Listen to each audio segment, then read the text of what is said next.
This morning we're going to be, especially for those of you who've been evangelicals on the Canterbury Trail, I've got a little bit of talk about what's important about the way of Anglicanism. Because we're talking about pilgrimage, but I see Anglicanism itself as a way of pilgrimage toward God. And so consequently, this is the kind of stuff we're going to be talking about. How the DCP shapes more than our liturgical life. It's really a handbook. And somebody asked the question that some of you might have. Why bother reading all that stuff about cutting up animals and throwing figs at Naren? We Christians are not just of the gospel. We inherit all of God's relationship with the people of Israel as well. So there's one Bible in two testaments, but it's all one Bible, and God's revelation is through the entire Scripture, not just in the New Testament. And one of the things that we have to think about is that not only do we read Scripture, but we also have to dig into it. And that's where spiritual reading and doing some study is important. The whole issue with what was going on in the temple or in the tabernacle, what's that?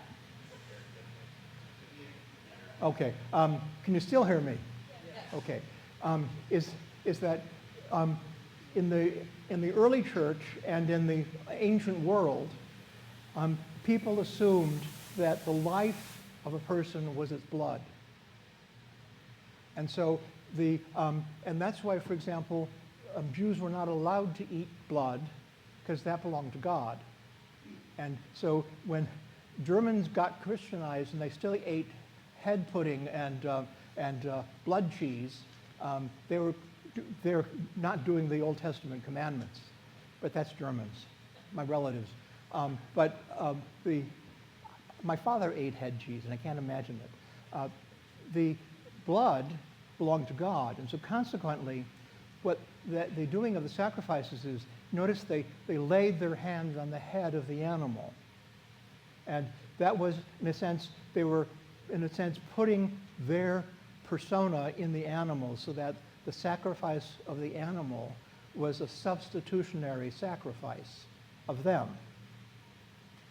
And so, because the priests, even the priests in the temple, were never perfect, they always had to do sacrifices for themselves because they were not guiltless without. And we hear a lot in the New Testament and Paul about that, and especially in the Epistle to the Hebrews, which is very much written for Jewish Christians and talks about the blood that Christ's blood was shed for us once for all. There's no need for the temple and the temple sacrifices any longer. But we as Christians, in a sense, offer ourselves to God, as we know in the prayer book, ourselves, our souls and bodies as a living sacrifice, and that Christ's self in the bread and the wine become a part of us. So it's the continuation of that concept of sacrifice, but now it's through Christ's grace, not through our effort. And so it's important to know some of that stuff. I know all of the gots, talking about the genealogies are a little boring, but it helps you to understand the context in which you're a part of a family that's not just this congregation. It's going back the whole history of God's relationship with anybody, back to Genesis and on and forward. So that's one of the reasons why even reading some stuff that seems meaningless in the Old Testament is still a part of our family history. Now today, we're going to talk about why the prayer book's important, because it establishes our ethos. What's an ethos? Not ethics, but ethos. It's a certain way of behaving. It's how you inhabit yourself. And one of the things that distinguishes Anglicanism from other kinds of Christianity is that when you talk to Lutherans, they always talk about what Luther's theology. Anglicans don't have an established theology, like the Calvinists who are predestined to listen to Calvin, or the Lutherans who are deeply in sin and always need to hear Luther's condemnations. We have no set theology. We have the theology of the ancient church. So when we talk about theology, we talk about the apostolic fathers, the whole history of the universal church. And if you look at the back of the prayer book, it talks about what are our statements. And it says that we accept the apostolic fathers, obviously the Old and New Testaments, but also the councils of the church, of the undivided church, which means those councils like the Council of Nicaea, that gave the Nicene Creed, up to when the church didn't divide it. In 1055, the Pope excommunicated the Patriarch of Constantinople, and he did the convenience of doing the same thing. So then there was a division. So up until that point, it's the whole history of the universal church, which is our foundation. And so the ethos of Anglicanism is something that is very experiential. It's not about your head. It's about your whole being. And I know a lot of people say, well, I didn't know what Anglicanism was, but I came to a service and suddenly I felt home. And I didn't know why. That's where you've engaged with an ethos. And one reason I really am very happy that your father had some time at Nashotah House is, Nashotah House is a seminary that pickles everybody in the brine of Anglicanism. It's an ethos that you have to integrate, and so that you become a part of that rhythm of life. The other thing is, it's a foundation for our spiritual growth, because if we read the scriptures, if we use the offices, if we look at the meaning behind the sacraments that we exhibit, we grow with that and come into a deeper relationship with God. It also offers a rule of life. And for those who are asking about asceticism, the prayer book is in many ways a book that teaches a way of life that is Godward. And finally, it directs our worship towards God's kingdom and our place in it. It's not human-centered. We are, so that in a sense, God and the heavenly choir are the audience, and we are the players in the drama, offering ourselves to God in the service itself. Next slide, please. Now, the Anglican Way. Martin Thornton, who is one of the great spiritual writers in Anglicanism, said, true piety is found in the threefold rule of weekly communion, daily prayer, and frequent personal devotion. Sound learning is by one's immersion in Scripture, not just reading it, but studying it. Constant charity to those in want or trouble. Taking responsibility for good government and the support of public institutions, such as libraries, education, nursing homes, that is, concern for the common good of others. And one of the things in the early church, the concern was they were not of the world, but since they lived in the world, they were to contribute to the world. Unlike Quietists or the Amish, who cut themselves entirely off from the world and live a separate life, not engaging with others. And then 5, ensuring that the church is a family that supports one another and fosters spiritual nurture. He has a wonderful phrase. He said, the church is not an army barracks, it's a home. And in my own personal pilgrimage, when I was baptized, my father was a German Lutheran, my mother was an Irish Catholic. And in those days, that was like racial intermarriage. And it was very difficult. My grandfather was never told that that I was not baptized, that I was baptized. Anyway, I was baptized. But the issue was that when I first went to the Catholic Church, you'd all go in. This is before Vatican II. And I was in catechism class, and the nun would come in with a little clicker, and we'd all come marching into the row, and she'd click it, and we'd all have to genuflect. She'd click it, and we got up again. And then she'd tell us to click it, and we'd all, it was like an army drill. And it was all action, but since the Mass was in Latin, it was something that had no contact. There was no relationship. It was just you were performing a function. And it was very hard to have any sense beyond that. And finally, recognize that we're pilgrims seeking God's kingdom, but we've not gotten there yet.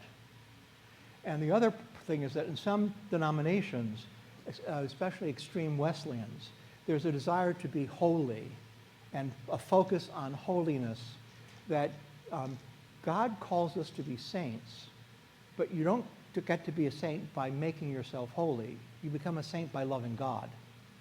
Sanctity is a byproduct of loving God.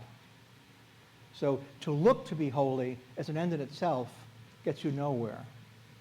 It's the fact that we love God, and in God's grace we become closer to God, and we love him more deeply, and then we become holy because of his action in us. Next slide, please. So you don't use the Book of Common Prayer and you don't believe a word of the 39 Articles? Tell me more about how you're such a conservative Orthodox Anglican. That's a joke. On the other side, hear the scriptures, read, mark, learn, and inwardly digest. But most importantly, whatever else you may do, please don't take part of verses from them out of context. No, these aren't my, I found these on the internet, but I have a real problem with what I call Broadway musical Anglicans who do all the nice gestures and have nice music, but no content.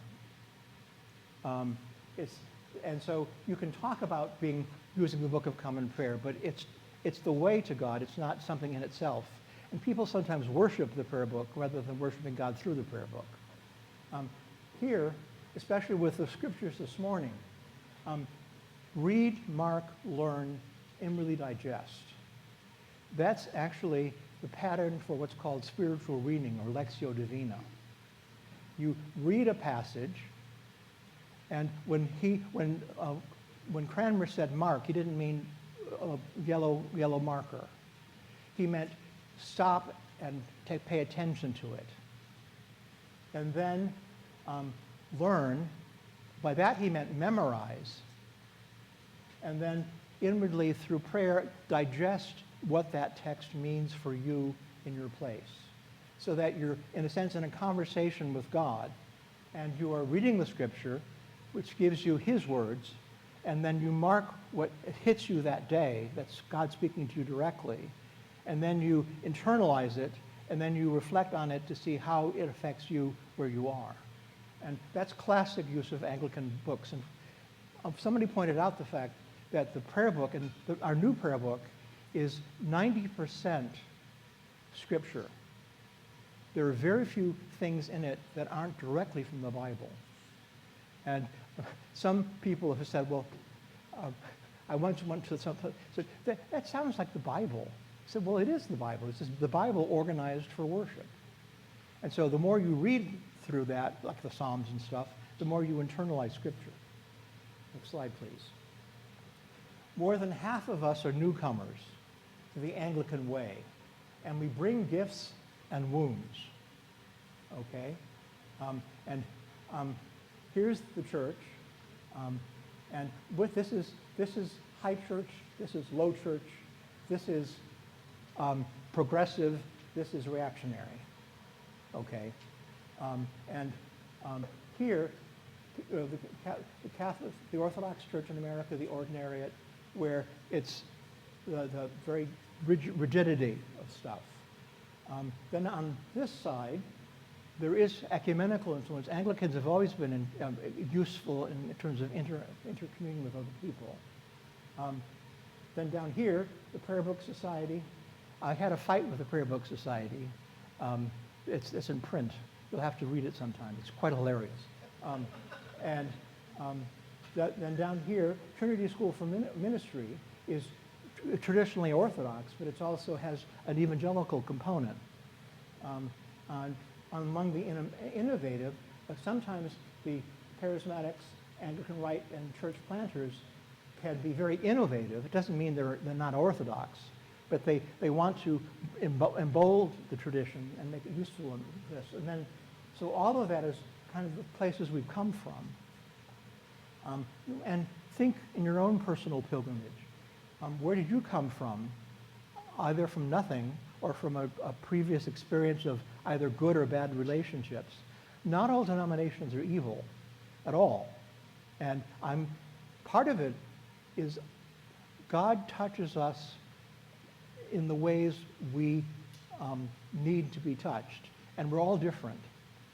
And because of that, Myers-Briggs, for some people, Myers-Briggs is the fifth gospel. You know what Myers-Briggs is? You know, the personality test? Well, it's not the gospel, but it helped me understand. My wife and I love each other. She is very much a Christian, but she is not somebody who's big picture, and she's not romantic. She's actually she's an engineer. She's a very straightforward, facts, this kind of thing. She reads her scripture. She's very giving to other people, but she finds meditating and that kind of stuff flu-flu.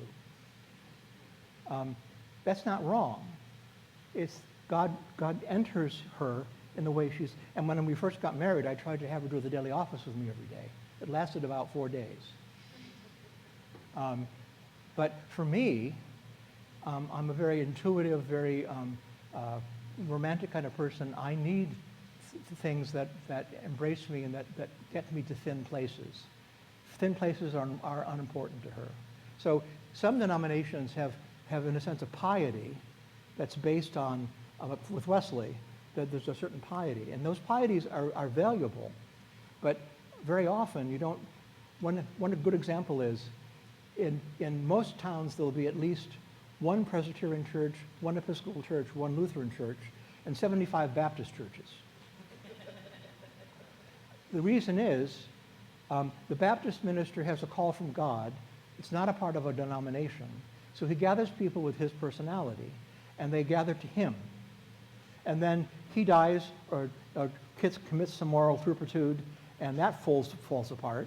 Or his son takes over, and his son is a different personality.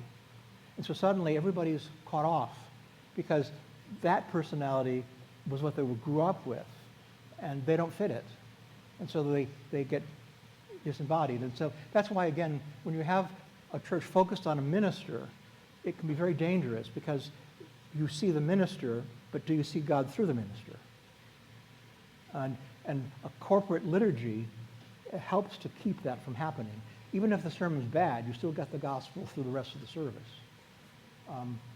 Next slide, please. Robert Weber, who taught at Wheaton College, was an evangelical who wrote the book On the Canterbury Trail and was very important in bringing a new expression of Christianity and engaging people in the fact that he talked about the ancient new religion, that Christianity is both ancient and relevant today. And so he said, as one proceeds more deeply into his or her liturgical studies, they'll find fewer and fewer distinctive things. Whoop. That's a whoops. Oh, thank you. He will find, he's bored, obviously.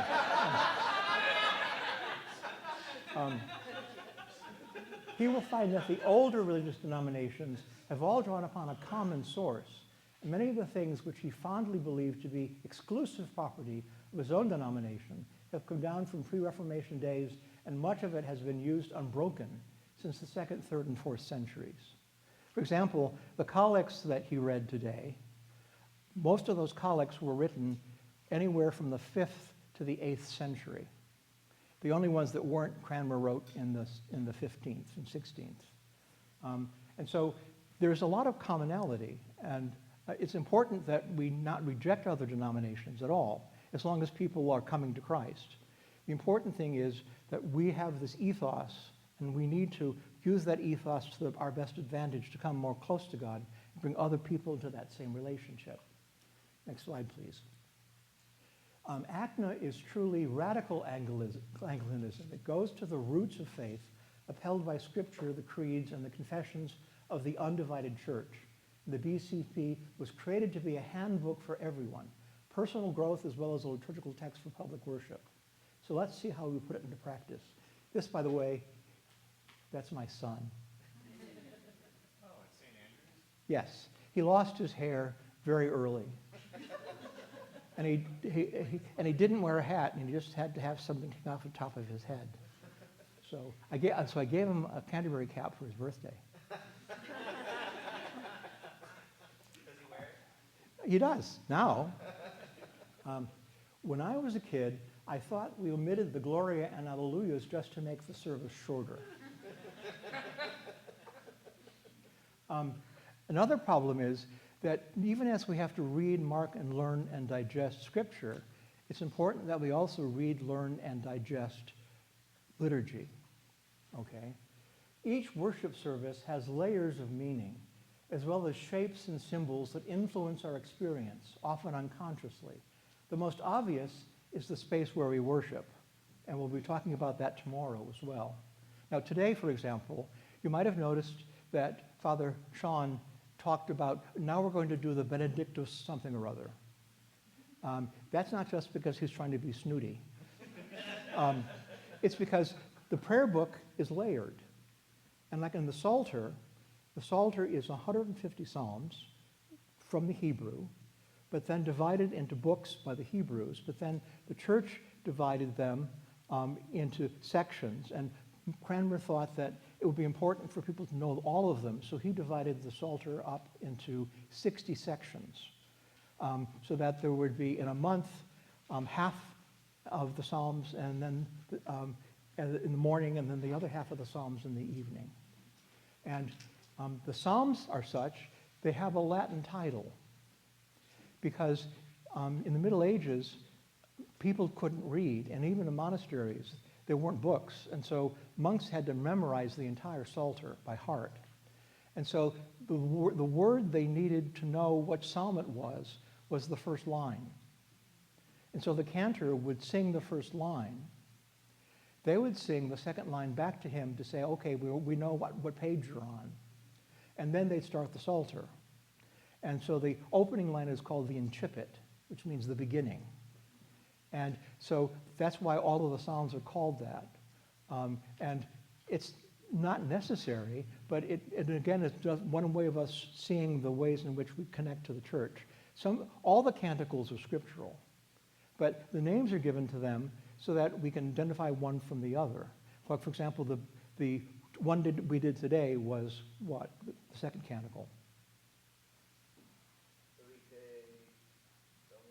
Yeah. There was Dominus in several of them, but the important thing is you have to know the first line, because there are four Psalms at least that begin the same way. So that's part of the history, okay? Some of the things we do, everything, you do an instructed Eucharist sometimes, do you? Yeah. I mean, everything we do.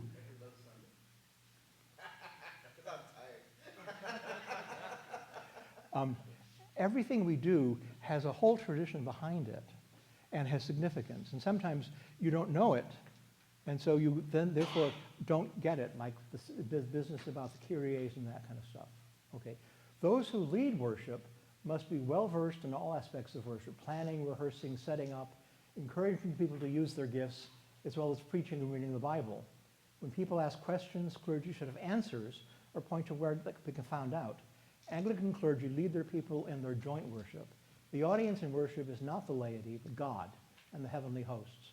Worship is also more than words. It's the offering of all our senses, gestures, and thoughts to God. And I very much think that whole congregations should become more. The problem with having a book, and especially in the old days, you had a book in one hand, you had a hymnal in the other, and you held the bulletin in your mouth. And having the book in your hands means that you can't do gestures. I mean, when the priest says, the Lord be with you, the whole congregation should be able to say, and with your spirit. Lift up your hearts. Everybody can lift them up. It's not something that the congregation can't do. And when people see charismatic worship, they think, oh, that's so odd. But it's just expressing with the whole self what the Spirit is leading that person. And it's very important in our worship that we engage our whole selves in worship. Okay. Now, you skipped one, I think. No? Okay, next one. Okay, this is a diagram that's somewhat funny, but There are 5 direct influences on our worship. Physical space. Worshiping in that room is like being in a ballroom. It's still a ballroom. You're lucky to have a space that in itself has a sense of transcendence and focus. How we experience that space is sacred. Lutherans are very much like Episcopalians, but Lutherans do not consecrate physical things. You hear about the altar being consecrated in the Old Testament. We have a consecration of a church that it's set apart to make it holy. And if it's no longer used as a church, it has to be deconsecrated. It's a sacred space. And therefore, it's a place set apart for God's use. We can certainly do other things other than just pray in it, but it's important that we recognize that this is not just a meeting room. Gethsemane is now consecrated, Father. Pardon? Gethsemane is now consecrated. Oh, good. The bishop came, and they actually came to the service. So How it might nice. be an exception to the rule. Oh, that's wonderful. Okay. Then the symbols, used or not, can be a focus. Many churches have no focus at all. Praxis, that means practice. Sounds, icons, gestures, movement by those gathered is a part of worship. And worshiping together and singing is such a unifying experience. I think of worship as being like a symphony orchestra. Everyone has their own gifts, and they pull them together to make one glorious presentation to God. Subtext. By subtext, I mean the underlying things behind. What are the ideals, social status, standards of etiquette, reading competence, etc., that are found among those who are regulars or newcomers, and if they are recognized and helped in some way? By that I mean, when I go to the Advent Church in Boston, which is a church I attend when I'm in Massachusetts, it makes this church look low church. Everybody wears a coat and tie. Everybody's formal. They have tea and crumpets after Mass. I mean, I'm serious. They celebrate the Queen's birthday and this kind of thing, and they use the 1928 prayer book, and everything is, and all the choir sings in Latin. It's beautiful. But if anybody comes in who doesn't know much, they're going to be just, it would be like going to a Buddhist temple. I mean, it's just totally out of context. And anybody bringing a coffee cup into church, you know, and if you go on the continent, a woman can't go into a Roman Catholic church unless she's got her shoulders covered and her head covered. You know, these are customs. Up until the 1950s, in the Episcopal Church, women, even if they're in the choir, had to wear canterbury caps and gloves. There's a wonderful book called O Ye Jibs and Juleps that was written by a 12-year-old girl in her diary about going to church.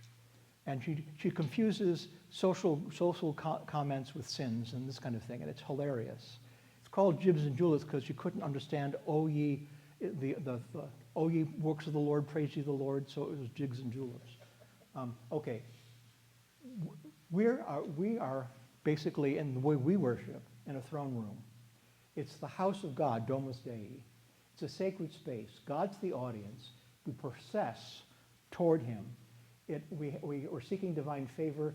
Oftentimes light is radiating from the east because Jesus will come again from the east. The symbols, it has a threefold level. There's things that are utilitarian, pews. There are things that are interpretive, things like crosses and vestments. And some things are deeply symbolic. The practice is always formal. God's always there, and therefore you should be on your best behavior. The props are all fixed. They don't move. You can't move them in and out. You dress by rank. There are prescribed gestures, and the etiquette is what I call court etiquette. It's like if you go to see the Queen, you can't turn your back to her in England, so you have to go out of the room like this. And if you're in a church like the Advent, all that kind of stuff, that court ritual is still there. And there's a subtext: monarchy, Anglophilia, and medievalism. I love it all. But The thing that to some degree Christchurch is, it's a meeting house assembly. It's the place for the people of God. It's sacred, but God's in the midst of the audience. There's no focus on the vertical or horizontal. It's on the group. There's mutual support, natural lighting. It doesn't have a symbolic level. It's utilitarian and interpretive. It's utilitarian and like there'll be a cross, but that's about it. It's always collective. God is in the assembly. You pay attention when it starts, otherwise you yak away. Props are brought in. Everybody is in albs, or not at all. Natural, relaxed gestures and family etiquette. It's collegial and international and contemporary. All of that's still fine. Then there's what I call the classroom, which is typical, especially Presbyterian. There's a sacred moment when the preacher starts talking. People are students of the Bible. They quietly listen to the authority figure. Perhaps they read the Bible along with him, receive knowledge in horizontal relationship. Edification is the purpose of the word. Light from the front with dimmed lighting in the passive audience. The focus is on the top. It's utilitarian. There are no symbols. Although you can't get away from them. If you have a church with a pulpit and a Bible on it, that's a symbol. You can't avoid it. Then usually it's respectful and quiet. Starts when the authority reaches the podium. Pay attention to the words. Authority is academic gown or suit. Few gestures. Classroom etiquette. It's very democratic, very middle class. Focus on learning and conservative. Good Republicans. Then megachurch. It's the Colosseum. There's a sacred moment when the guy who comes out and starts the band singing a new composition that no one's ever heard before. People are the audience. They have a theater stage. It's all horizontal. There is a hope in converting people. It's all theater lighting. Usually no outside windows at all. It has to be entirely an enclosed space like a gambling casino. Level. There's a parallel. It's utilitarian or functional. It's always informal. God is not present. It starts when the music does. You're entertained. There are no props, or sometimes there are theatrical props, not liturgical props. When I was the last time at Willow Creek, they had a passage about I am a worm and no man. And so they have a thing where the stage rises up, and up came this thing, and a guy was reading a huge copy of the guy who writes all the kids' kids' poetry, and it had somebody dressed. No. Is it a hungry caterpillar? And he had this huge green caterpillar, and the focus, and so it was very entertaining. But and interestingly enough, there were no prayers, and the Lord's Prayer was not said. It was just very interesting that way. Okay, it's always It's a democratic pop rally or pep rally. It's a sports assembly, and it's trendy. And by trendy, I mean it has to move with the trends. So when I was there was actually the same talk, but there were 3 stations. There was one for the teenagers in the gym, where they would do whatever they're doing and then listen to the talk. Then there was the one that was cafe for the young somethings, and then there was the auditorium for the oldies. So it's and therefore you're in constant energy has to be done in keeping up with the trends. Have you ever been to a Eucharist? It's making the Eucharist into Winnie the Pooh. Everything is rhymed, and you have muffins and yellow Kool-Aid, and sometimes the celebrant will put on a Pooh Bear costume. I'm total, the church I once served that stayed in the Episcopal Church has one every month. They alternate that with the pirate service. I'm serious. Yeah, the cellarman puts a fake parrot on, puts a eye chap on, and they go yo ho ho and a bottle of communion. So anyway, next slide, please. Okay. This is the Domus Dei. It's not exactly like the church you're worshiping in, because most Episcopal churches tend to have a whole area here for the choir. And so here's the altar at the top, facing east. Here's the choir. Here's a rood screen that divides the choir and the holy place from the also-rans down here. And then by contrast, oh, that's a terrible picture. Forget that one. Then pulpit, lectern, and then nave.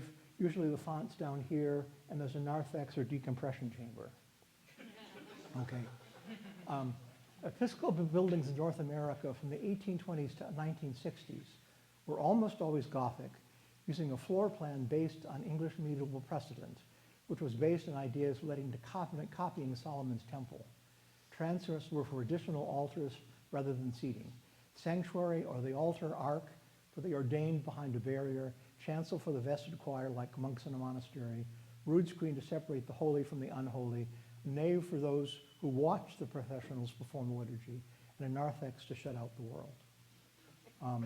Now, that's being unkind to some degree, but they misunderstood Solomon's temple, and they also misunderstood what this was for. In the Middle Ages, this was for the clergy because the clergy, they didn't have men and women's choirs.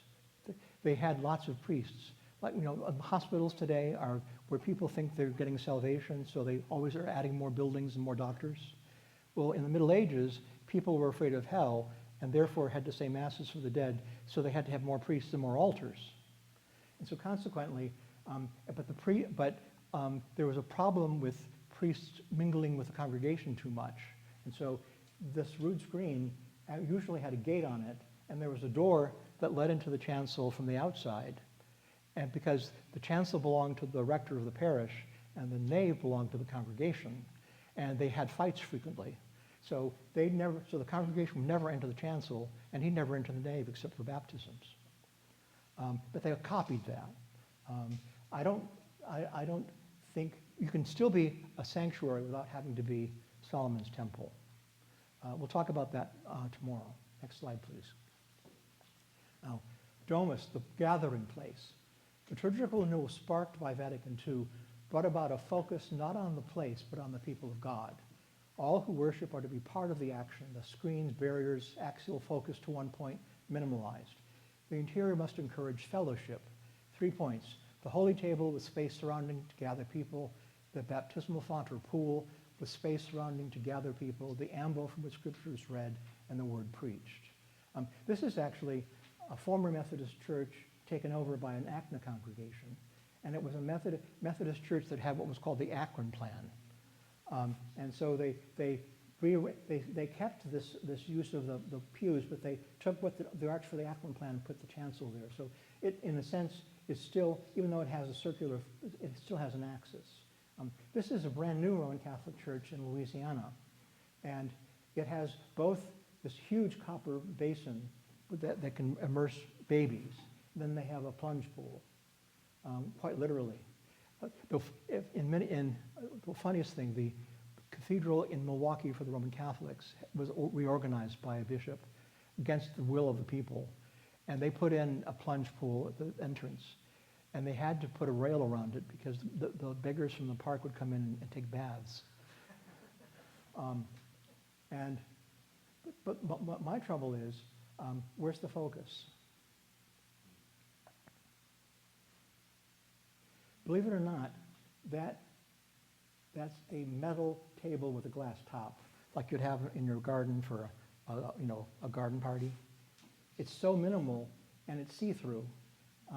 There is the Blessed Sacrament over back here in a niche.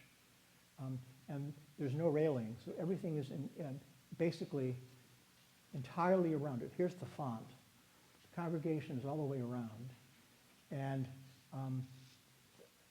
I don't actually know where the pulpit is. That's the font. Possibly that's the seats for the clergy, and that's the choir. So, but what happens is half the congregation has their backs to the person, the other half has the front. And intimacy for 500 is not, I don't think, necessarily intimacy, but that's the kind of context. Or people will do it this way. They'll have a half circle, and then here's the altar table, and then people surrounding it. So there's a gathering, and that does have something of an axis. But buildings like this are very problematic, especially when you try to have baptism and preaching and Eucharist as some kind of a continuity. Next slide, please. Most churches in the Reformed tradition, I love this word, eschewed any symbolism or any fixed furniture except a pulpit. So the shape was that of a lecture hall. Church planters often met with an empty rental space that they must somehow transform into a worship space. What do you need? Table with removable legs, a sturdy lectern, large bowl on a pedestal, screens to project the text so as to avoid books, a presider wearing at least a stole to identify his or her role. And this is the kind of transformation that can happen. And many people in startups have to do this. But there are ways in which you can take that same space and rearrange it in ways that, for example, this is the same room, but it's faced toward the platform. Here's things on an angle where everybody gets confused. This one is in kind of theater seats around a central platform. But next slide, please. What people think when I say into Christian music. What I mean when I say I'm into Christian music.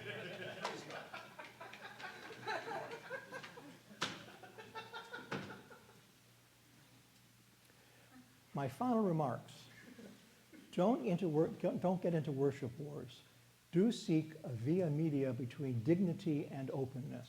Don't be too stiff, but don't start lying on the pews.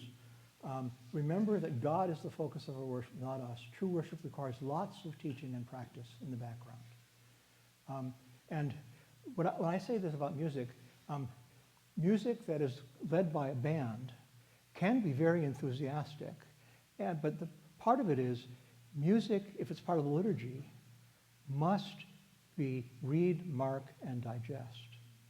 It's got to be something singable. It's got to be memorable, and it's got to be something you practice enough to be able to sing it without having trouble. And and there certainly are contemporary music that is Christian music, but the other problem is very often the big culture of contemporary Christian music does everything in studios.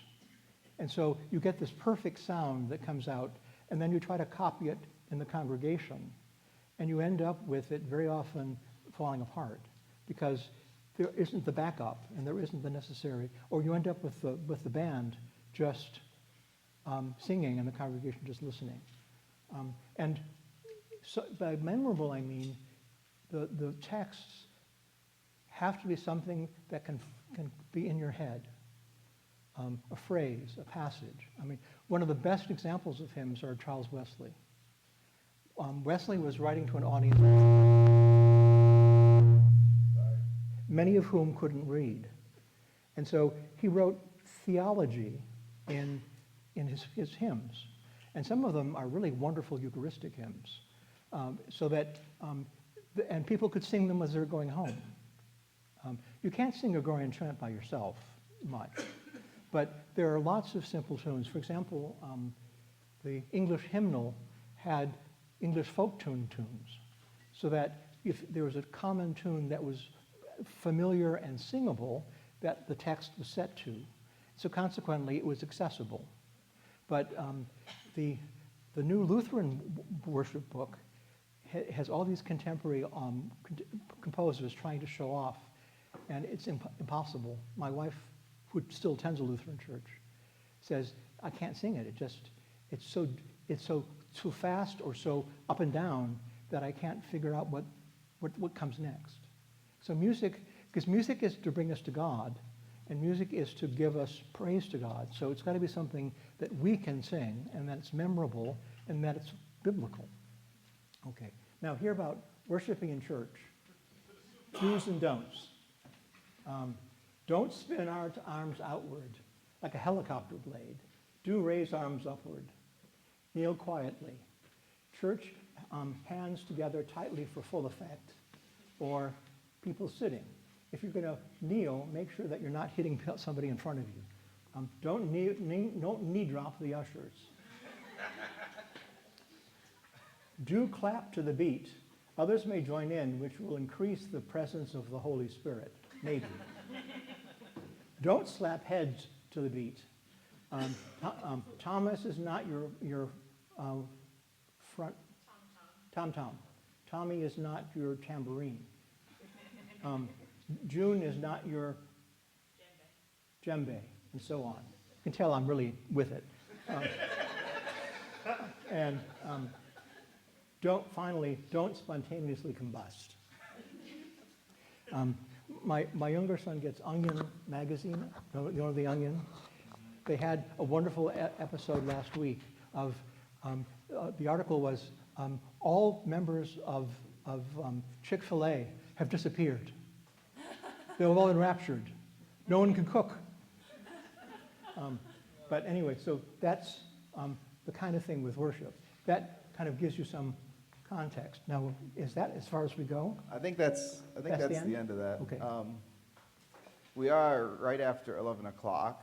Yes. So we've got a break scheduled at 11:30.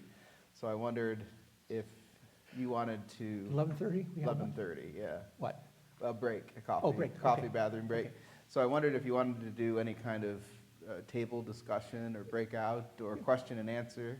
Yeah, certainly question and answer. Would you like to do table conversation? All in favor of table? Huh? I have questions, I think. Oh, questions, okay. Questions first. All right. Okay, you can start then. Okay, talking about building space, I think it's particularly interesting because we're looking to move into a building sometime in the next few years, if we can find the right space. We have certain parameters that we like ideally, the space we're meeting in currently at Gethsemane Lutheran is very much just right for us. So we're looking for a place like that, but we're kind of limited by what is available within our budget, that kind of thing. If we had to make any kind of compromises, it's interesting to tell what that might look like. But I thought it was interesting, the slide with the kind of like more of a Roman style. Do you think you can make any space into a more traditional? Oh, certainly. Certainly. Basically the only thing you need for worship is people, a priest, a table, a bowl, and a lectern, and a Bible, and prayer books. And you can make and that can be, a processional cross can also act as an altar cross. That kind of thing, so that you can be quite minimal, but yet if the focus is right and the sense of the gathering works, it can be perfectly fine. I've seen also people do things. I helped a church. I got from one of the cheap stores these kind of partition screens, and they pasted icons into the sections of the screens, and then they put it kind of a semicircle behind the table to make a kind of a chancel within the space. And there are lots of things you can do if you have creativity. The danger comes when it gets tacky. Some of the decorations in Bethany don't hit my standards of aesthetics, but that's just my snobbery. So you can do it. You can do it. But the important thing is worshiping well, and With a congregation that is well connected and well versed, you can worship anywhere without difficulty. The early Christians did. It's interesting, though, that the earliest Christian church that survives is a church that was a house church, and it was a former house converted into a church, and it was in Syria, so it had a courtyard, and then rooms around the courtyard, and it was saved because the town was ransacked. The city wall fell down over it, so not everything survived intact. But there was one room without windows that was the baptistry, and had kind of a bathtub size. It wasn't a plunge pool exactly, but a bathtub with an arch over it, with stars in it for heaven, and Adam and Eve behind the bathtub. And then around the room were kind of almost very, very poor sketches, but sketches of all the incidents in liturgy where Jesus had water that actually followed the Syrian baptismal liturgy. And so when the candidate came in, the darkened room, they would be taken around the room to all the events as part of the experience, and then ended up at the font to then be baptized. And on the other side of the courtyard was a room that was the biggest room in the house, and it had walls that were certainly painted, but they didn't survive. But a platform at the east end, just a small one step up, that obviously was where the table and the pulpit were. So it was a very early arrangement that was common, and it faced east. Okay, so simple things can be done, certainly. And obviously there's some creativity here in this congregation. Sir. I was kind of curious about east-facing versus west-facing liturgy. Was that more of the shift there? Was that more of trying to be contemporary at the time, or like kind of around the boundaries, or was it something else that drove that? Want to know the real truth? Okay. The real truth is that in the ecumenical movement, in the 1960s, and which did great changes for the Roman Catholic Church, but also spread to the other denominations as well. Also, everybody was seeking the original Eucharist. It's now obvious there was no original Eucharist other than what we've got in St. Paul's words. But the thought was that this must have been the original text. And so, for example, the second text in the 219 prayer book I wrote, and that's actually a copy of Hippolytus. So that's one of those early texts. But the problem was, in the city of Rome, the biggest church, the two big churches, the Cathedral of St. John Lateran and the Vatican, St. Peter's, were built on hillsides, and they ended up having difficulty with getting the apse on the east end. So they put it at the west end and had a freestanding altar so the priest faced east. So the thing that was all constant always was the priest faced east. And then in the Middle Ages, there was no problem, but the Germans, being anal-retentive, built churches with two apses. And one would have a freestanding altar so he could face east, and the other one had an altar against the wall where he faced east. Vatican II decided that this was a good reason for making it more friendly. So the idea of having a standing table in the middle with the priest facing over it. So being I call that a counter mass. You're kind of shuffling cards on a counter. That's different than a freestanding altar table with a baldacchino above it and that kind of thing that marks the sacred space. But one thing that also happens now very often in Roman Catholic churches is the altar is totally bare and they process everything in. It's like going to open theater. But the idea was to make everything very friendly. And friendship and fellowship is important, but my ideal church is one that has a fellowship hall right next to the church, and one can move from the fellowship with Jesus into the fellowship of the community in kind of a fell swoop. Because there's a place for intimacy, but in fact, with the peace traditionally was done before the Eucharist began to reconcile people beforehand. And everybody who was not yet baptized was told to leave. So only those who were baptized believers of the family of faith were in the room. And they began with a reconciliation and a kiss. You only kissed relatives. You never, people, women probably had headscarves and all that kind of stuff. But to show the bonding of Christians, you would have a kiss. And that remained for a very long time. In the Middle Ages, people got a little worried about priests kissing each other, so they began having what were called a peace board. It would be a little board with a handle on it, and it would have a face of Jesus on it, and you'd kiss it, and then you pass it to the next person, and he kisses. Like that. And the congregation didn't do that at all. And so when it came in again, the peace became the midterm break, which it was never meant to be. It was meant to be something that was this reconciliation that brought people together and faced them together toward the altar.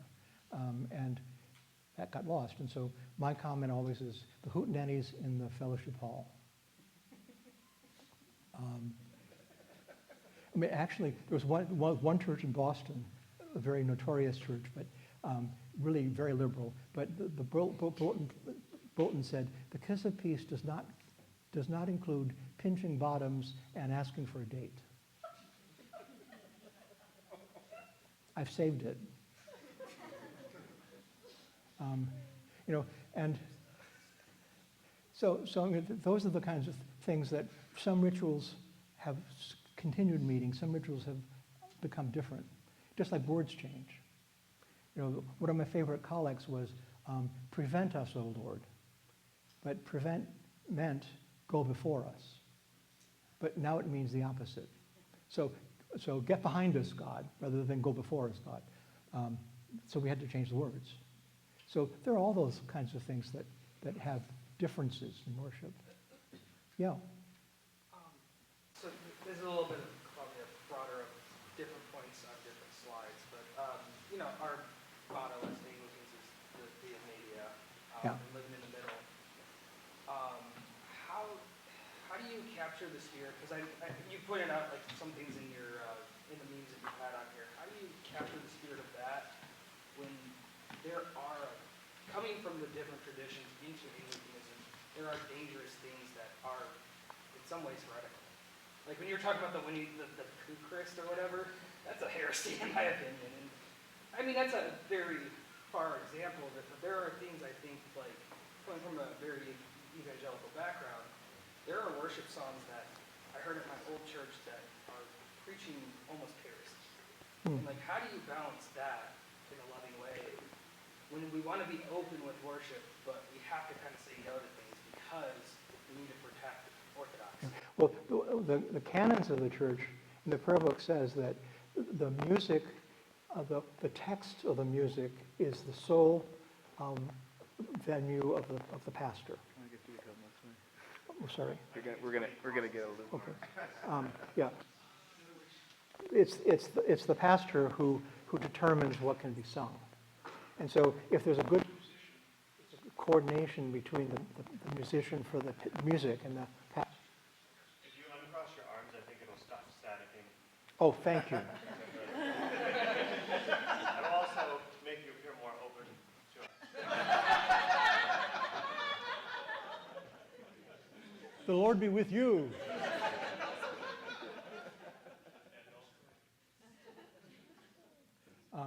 Yeah. I've never heard, or I've never known a Protestant church to have that room screen that you described. And I'm thinking of Eastern Church with their Okana space and the triptych, things like that, where you've got a sort of screen. But I'm trying to fit this into my understanding, and I'm curious about why Protestant churches that I'm aware of now have a sort of screen. Well, there a lot of 19th century Episcopal churches have them. very often Lutheran churches will have a rood beam. They'll have a beam with the chancel arch with a cross on it to divide the chancel from the nave. But it's because it's actually the Anglo-Catholics' fault. The problem was that in the 19th, churches had, in the 18th century, both in England and America, the churches had got very lackadaisical. And very often churches were in disrepair. And as people began having more of a Catholic sense of things, they were concerned about more dignity. And so it started with Oxford theology and Cambridge students. They said, well, we need to go back to the church as it should be, and looked at medieval documents. And medieval documents tried to make the Gothic churches Solomon's Temple. It had to have 3 sections. It had to have a narthex, a room of meeting, and the Holy of Holies. And so they realized that many of these churches in the Middle Ages had a screen. And so they said, well, let's put it back to symbolize that Holy of Holies. And they also, Episcopalians and Anglicans didn't sing hymns until the Methodists came along, and they began to sing hymns after that. And so, and they didn't have organs for the most part. Most local parishes had a parish band in the back balcony. And it was all, so the Oxford movement said, well, we need to have dignified worship. We have to have the psalms sung. And they'd all gone to Oxford or Cambridge, and all those colleges have chapels that are built like monasteries with antiphonal choir stalls. You know, rather than facing the altar, they face each other, because the monks would sing back and forth across. And so they said, well, let's put back those stalls and have a surpliced choir sing antiphonally for us, and then have steps up to the altar where the clergy were. So they even when a church didn't have one, they put one back. And then in America, for Romanticism's sake, people began to think it looked nice. And I'll actually show you tomorrow, there's an Episcopal church in Pittsburgh that was built for a snake belly low evangelical church, but it was a matins and mink congregation. I mean, there are 3 kinds of Anglicans. There's the high and crazy, broad and hazy, low and lazy. Okay. And the other, but the 2 extremes are the bells and smells and matins and mink. Okay. And this church was built by an architect whose name was Ralph Adams Cram. And Cram was a 19th century architect who was the son of a Unitarian minister who became an Anglican, became a high church Anglican. This is Boston. And was at the Church of the Advent in Boston. And he decided that he was going to be the evangelist of the Anglo-Catholic movement. And he built, in his lifetime, more than 500 churches. Beginning all Episcopal, but then as he got famous, lots of them. For example, St. John the Divine in New York, he built, and that kind of thing. But so this congregation wanted to have this fancy building. So he built them a 12th century Anglican monastery building with side altars and a high altar and a rood screen.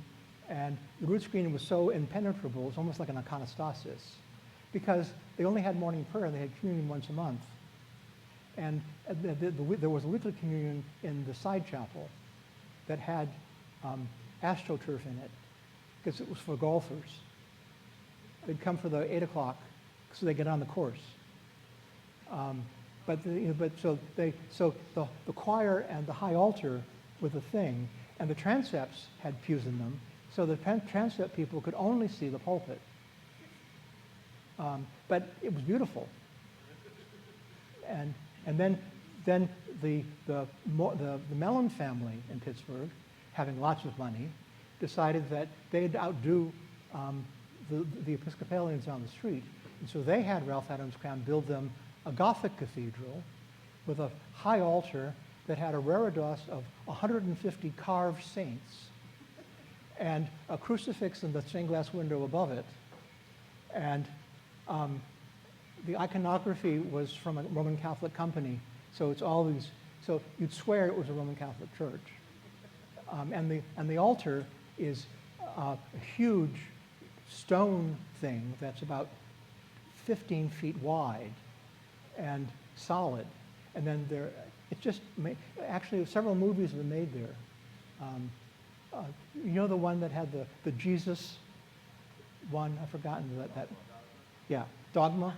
It was filmed there. That's where it was filmed. Is that the First Presbyterian Church in Pittsburgh? No, First Presbyterian is fancy, but this is the East Liberty Presbyterian Church, otherwise known as the Mellon Fire Escape.